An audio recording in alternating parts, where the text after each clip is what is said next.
Откако раководството и македонски шуми ги извисија за дрва, штипските пензионери масовно си ги повлекуваат парите. Само оваа недела уплатените пари си ги зеле околу 200 пензионери. На вакви лопужини не давам пари.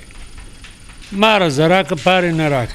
Сепак парите кои тие ги уплатија сега не се доволни да се обезбедат дрва ниту за половина зимо, реагираат тие.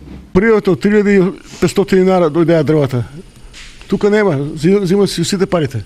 Од друга страна, околу 100 пензионерски семејства останаа ни напред ни назад, па за грејење сега зависат од милоста на раководството и македонски шуми.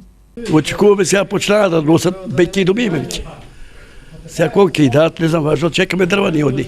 Дрва ми требат, одека дрва, не може дупла дрва цена сега. Дека ќе купуваме ќе јас и мора да чекаме. Од новата година се уплати, исплатени се 2 месеца, те 3 ќе фане, дрва нема. Чекањето нема целосно да им се исплати, зашто прогнозите се дека дрва ќе добијат колку пензионерите да не бидат без ич. Последниот договор ни е да по 2 кубика на сите се однесе тие што немат примано дрва, а после тоа одма да се и другите пренесат.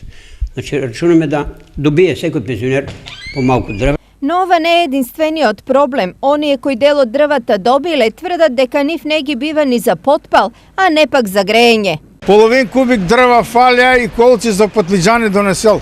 По ние не плаќаме 2900 платиме шумови, испаднаа бука. Ајде бука, а иста цена, бука.